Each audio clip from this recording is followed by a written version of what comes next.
All materials tends to resist the flow of electricity through them. So resistance, it is the quantity to quantify of how much the material resists the flow of the electricity. Resistance R in any material is equals to rho multiplied by L and divided by A. Rho is the resistivity for that material. It is related with that material, particularly once the material is given, rho is given.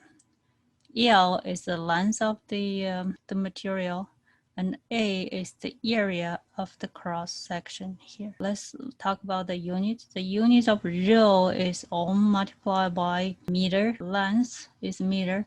Remember, in this textbook, we use the international system unit. The unit of area is meter squared. The result is ohm. We mentioned that all materials tends to resist the flow of the electricity through them. So some materials resist the electricity pretty well, some does not. Those materials do not have the capability to resist the flow of electricity are conductors. For those has very well capability to resist the flow of the electric charge, then they are insulators. And some materials are in between the conductors and insulators are resistors. Let's look at the conductors. Because their capability to resist the flow of electricity is very low, so they have very low resistance, normally less than 0.1 ohm. Any wires connected to any elements in the circuits are ideal conductors, which means that the resistance in the wires are zero. In real life, with wires dangling between the electric poles along the street, those electric wires carries electricity or deliver the electricity to individual household. So ideally, we want those wires have zero resistance, but that's ideal. I know in real life, those wires will have some resistance. The electricity transferred from the power station to every household, there will be some loss. So the loss through the electric wires transmission, that's part of it. An insulator has the capability of do not conduct electricity, thinking about the boots that electricians wear during the operations. So they need to wear the boots which are specially made by insulators to electricity to protect them. Anything in between, any material between the conductors and insulators are called resistors. Those devices have to be taken into account when we analyze any circuits. Let's talk about Ohm's law. Ohm's law is initially introduced by observing the current flow through a resistor and the voltage across the resistor. This notation here, we can see here, the current flow into the positive sign of the voltage. This notation follows the passive sign convention. Therefore, Ohm's law says that V equals to I and R. This is a positive I multiply R if the sign of convention is followed. Otherwise, we will have V equals to minus IR. We have a table for the resistivity, that is rho. That is the value for rho for different materials. The copper has very low resistivity, up to the 10 to the power minus 8. So this is conductor. And we can see paper has the resistivity up to 10 to the power 10.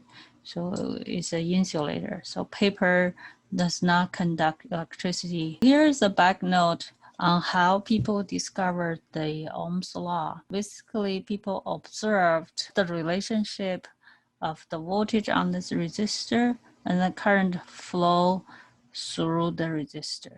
And then they found the ratio of V and I is actually equals to the resistance of this resistor. I wanted to point it out, Ohm's law, we were talking about this device, which is the resistor here. So we're not talking about the Ohm's law on this battery here. For this resistor here, in order to have this relationship, V equals to plus IR, the sign of the voltage and the direction of the current has to follow the passive sign convention.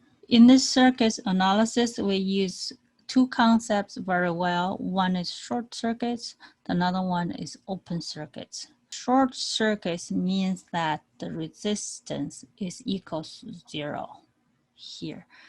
This is short circuits here.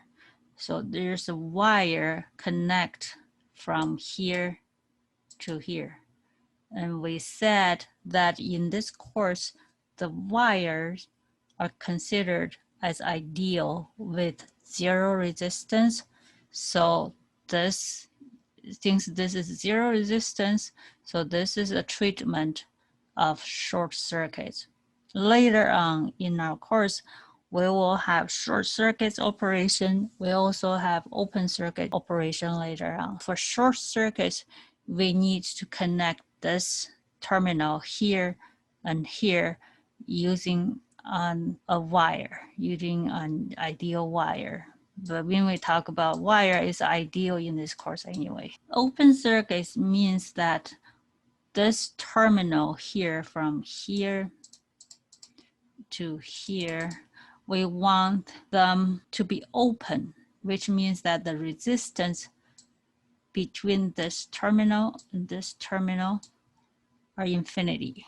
Very, very big, infinity. Any resistance which have infinite ohms are open circuits. There's no connection, no devices, no wires, no anything between the terminal. Nothing here from this terminal to this terminal.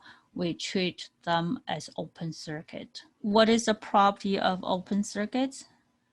Because the resistance here is infinity, so the current flow here from here to here, that's 0, because any voltage which are finite divided by the resistance which is infinity, so the current will be 0. What is the property of short circuit?